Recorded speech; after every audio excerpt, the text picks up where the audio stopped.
Welcome to ScreenCrush, I'm Ryan Airy, and this is all of the Easter eggs, references, and jokes that you might have missed in Rick and Morty's 5th season premiere. So let's get into this terrific episode, lots to break down, good comedy, great philosophy. The episode opens with Rick and Morty on another dimensional plane, where they are surrounded by floating crystals. Inside each of these crystals is a different reality where we see other versions of Rick and Morty. This could be a reference to the Macron crystal in Marvel Comics. Long story short, this crystal contains a nexus point that could access all known realities. Or this could be an even deeper cut comic reference to the Shape of All Reality snowflake in the comic Planetary, which contained a cosmic map of the multiverse. This monster eats these interdimensional crystals, and I love how its mouth is glowing blue, as if some interdimensional energy is radiating from its core. Now we glimpse at a lot of hilarious alternate realities. We see them as lumberjacks, there's a baby Rick, Morty is a Fonzie-type greaser here, and this one they're fighting in a colonial-era war, maybe a spoof of Barry Lyndon, not the last Kubrick reference we'll see in this episode. Here they're pelicans, Tetris pieces, Rick has a suicide vest here, and this is my favorite. When they're falling through the air, Morty is panicking, and Rick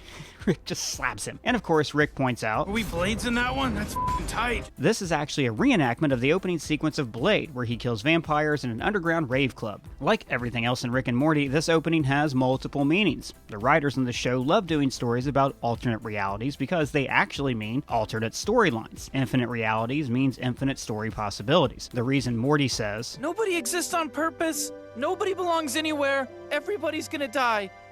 Come watch TV," is because the writers can easily replace any Morty with a Morty from another dimension. Story characters are disposable, and you can do anything with them. So this planet, which is swirling with story possibilities, is like the beginning session of their writer's room, when they're throwing out possible ideas until one story finally coalesces. In this case, it's Morty taking the initiative, saving Rick's life, and finally connecting with Jessica. When he calls Jessica, notice how she has a photo of her ex-boyfriend with his face all scratched out, and she has a caduceus on her wall. This is the symbol of medicine, and it even has an angel halo at the top of the snake's heads. Remember, Jessica wanted to spend her life helping people. I want to work in hospice. I want to comfort the people who are dying. So she has a passion for medicine. Then we meet Rick's nemesis, Nimbus. Mr. Nimbus. He's a riff on Namor the Submariner, one of the first Marvel Comics characters. Namor is a lot like Aquaman. He's king of the seas, a child of two worlds, and a gruff anti-hero. But Namor is just as often a villain who's always angry at the surface world for pollution. Stop shitting in the ocean. Nimbus's threat Say goodbye to your precious dry land, for soon it will be wet. is pretty much what Namor does every couple hundred issues or so in the comics. Namor is also a horny fishman who is infatuated with Susan Richards, wife of Reed Richards of the Fantastic Four. Now there is a mutual attraction between them, but neither ever acted upon it. But here we see that play out differently, with both Beth and Jerry being coaxed into a three-way. There's another hidden meaning to the three-way storyline that I'll go into later. Also, notice that Nimbus has little gills on the side of his neck. Now there's some new gags in the opening credits, like Summer playing mailbox baseball in a dimension where people are made of mailboxes, the family wearing Voltron suits moments before they form a giant Voltron robot, and the best new gag, Morty playing golf, and doing a really good job. As Rick is getting ready for dinner, notice that he fashioned a towel into a seashell for Nimbus's chair. The title of the episode is Mort Dinner, Rick Andre, a play on the movie My Dinner with Andre. Dan Harmon has riffed on this movie before in an episode of Community. Essentially, the movie is about two old friends having dinner and having a discussion about theater and the human condition. A couple of lines seemed relevant to this episode, when Andre says, "It's not just a question of individual survival, Wally, but that somebody who's bored is asleep, and somebody who's asleep will not say no." He's talking about how people fall into societal traditions, a major theme of this episode. And then, They've built their own prison, and as a result, they no longer have, having been lobotomized, the capacity to leave the prison they've made or to even see it. talks about how people become so invested in the immediate world around them that they don't notice the bigger picture. For instance, Morty is so infatuated with Jessica that he doesn't really care how much he's hurt this other society. This other society, who I'll just call the Whovians, don't stop to ask questions about why they've built their society around Morty, while Rick and Nimbus don't stop to ask themselves while they're pursuing their feud. The answer in all of these situations is the same. Everyone needs something to occupy their time, or else they would get bored. Oh look, Snuffles is on the wall. Do not call me that. Snuffles was my slave name. You shall now call me Snowball, because my fur is pretty and white. Rick sends Morty into another dimension where time moves slowly, as referenced here. It's like a Narnia thing? I'm not a beaver who believes in Jesus Christ, Morty. But yeah, it's pretty much a Narnia thing. He's talking about the character Mr. Beaver in The Lion, the Witch, and the Wardrobe, the C.S. Lewis story that's a metaphor for Jesus' death on the cross. So now let's talk about the main storyline of the episode, Morty's encounter with the Whovians. It sets the episode's theme of some people trying to form connections while others are intent on breaking them. Rick wants nothing to do with Nimbus, while Nimbus seems really keen on interacting with Rick. Morty is trying to form a connection with Jessica while ignoring the Whovians, and the Whovians are obsessed with connecting with Morty. This line, And for what? How many enemies do you have to have? Why is everything a fight with you? foreshadows Morty's story. He didn't try to make enemies. He's trying to make everybody happy, and he has a nice moment with an old man. And yet, through his own neglect and apathy, he created an entire civilization of enemies. The episode is a breakdown of how societies form traditions from very simple occurrences. For instance, have you ever heard of the Valley of Gehenna? It's a small valley in Israel where the Israelites used to burn their garbage. It's also where some kings of Judah were said to sacrifice their children by fire. Some scholars believe that this hole in the earth where they burned their trash and made sacrifices to God became the modern interpretation of hell. So, if this is true, billions of people fear spending eternity in an old dumpster. Most societal traditions began as folk tales like the evil doorboy. I'm sorry, Father. I'm sorry we never believed. Papa, why do we guard the gate? Because one day, the dark child shall return. We even see Morty becoming integrated into their culture and art as he becomes the image of the devil in their society. And by the way, when Morty says, Jesus Christ, why is every old guy super jacked? he's referring to the Time Train episode. Tickets, please. Dude, I'm sure you've got like so many tickets at this point. Jesus, the tickets please guy is cut. Which is interesting because it means that Morty is aware of every event that happened inside the Time Train, even though it was just a toy inside of it. This could be because a toy Morty is an avatar that represents the true spirit of the fictional Morty as we perceive him. Or it could just be because Morty was watching through the window.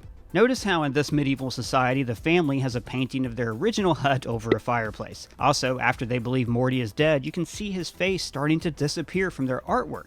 Another example of how society's beliefs fade into reinterpretations over the centuries. For instance, had Morty not returned, I'm sure some other figure would have become their interpretation of the devil. And then we get Adam, the chosen one, the avatar of this society, the one who's going to defeat the Time Child. The suit he's wearing is a time dilation suit, which keeps him aging in the same space as his own world, so hundreds of years won't pass. This is why, when Jessica cuts the fluid with her little wine opener from a pocket Swiss Army knife, Adam starts to age and de-age quickly, a lot like Scott in Ant-Man and the Wasp. Let me guess, he turned into a baby. Instead of pushing Lang through time, you might have wound up pushing time through Lang. And of course, Jessica is pulled through this time dilation as well. Notice that if they didn't need a wine opener, then she wouldn't have broken the cable and none of this would have happened. The irony here is that by relentlessly pursuing the wine to please Jessica, he ends up losing Jessica forever. Adam has a vision where he's taken to the end of time and meets what I think is a space phoenix. This is the symbol of death and rebirth. The idea here is that the universe is about to end and then be reborn. The tree has its roots wrapped around a heart because this is the beating heart of the universe and all of space-time itself. Now, reality often takes the form of trees and mythology, most notably Ysidril in Norse mythology. But to me, this feels like a reference to the movie The Fountain. That movie has Hugh Jackman in different eras of time, ending with him and a magic tree traveling to a distant supernova. It's a great movie, very underrated. Then when Morty arrives again, it's presented like it's the beginning of time. Like this universe has been reborn. He's met by his older self, passing on the universe to a younger generation, like Father Time and Baby New Year. The grapes represent the wine that he'll have to create to make this whole cycle begin again. And this is also reminiscent of the ending of 2001: A Space Odyssey, when Dave has to age so he can be reborn as a space baby. But of course, it's a fake out, and Morty is actually in a distant future under the care of a robot programmed to study him. This is modeled after the robots at the end of AI, artificial intelligence. Thousands of years after humanity became extinct, super intelligent robots still exist to study the human race. Another irony here is that this robot is the first being in its society to begin to look at the bigger picture and ask why they're doing all this. I have often wondered, who would we be without you, Morty? Are we anything beyond our hatred? If he were slightly more considerate, then this robot would have given him answers to help Jessica, who's asking herself the same questions. Jessica's mental breakthrough is actually a break through the fourth wall. Was I just the object in another story? Was that all I ever was? Could I be more? I had nothing but time, and still no answer. Up until now, she's only been a side character, the object of Morty's affection. She's a character of high school girls. Yeah, I hope I see you around. Guess we'll see. there? And when Jessica is asleep, we see the evolution of the Whovians. First, when a techno army wipes out a religious order, followed by scientists creating AI, then a Terminator-like war with machines with people's skulls on spikes, followed by a society ruled by cyberpunk AI birds. This moment is Jessica and the writers realizing that she is an actual consciousness who exists outside of the 2D world she lives in. She understands that she, Jessica, is a concept, as all fictional characters are. Now, like Rick, she can see past the fourth wall. She's a time god because she perceives the fourth dimension. Hey, how's it going? Off, I'm a time god. And actually, we did make a whole video explaining Rick's fourth wall breakers and why they mean that he's going to arrive in our universe. You should check that one out. The Whovian Society is driven by the people's desire to please the traditions of their fathers. I'm sorry, Father. I'm sorry we never believed. The Dark Child shall return, and we will be ready. We even see one son pull a Mordred, learning sorcery to break this cycle. In the same way, Jerry and Beth are stepping into the world of Menage a Trois in an effort to please one another. Jerry, are we doing this because we both want this, or because it's what we think the other one wants? And then again, maybe they're not. Getting cold feet. But I'll tell you what, I think Beth genuinely wants to fool around with Nimbus, but Jerry genuinely only cares about the gift basket. Your people have our number. Your starfish mentioned some kind of basket? And by the way, that gift basket thing, that's a real thing. Celebrities do give gift baskets to their one-night stands. I know someone who it happened to. She had a Christine Everhart-like situation with a New York Yankee. It's a super weird story, and she got a goodie bag at the end. I've got your clothes here. They've been dry cleaned and pressed, and there's a car waiting for you outside that will take you anywhere you'd like to go.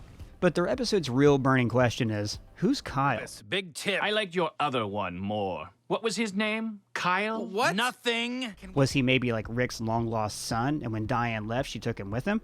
And then maybe Rick erased Beth's memory of him? I don't know. Let me know your best Kyle theories down in the comments below or at me on Twitter. And if it's your first time here, please subscribe. For ScreenCrush, I'm Ryan Airy.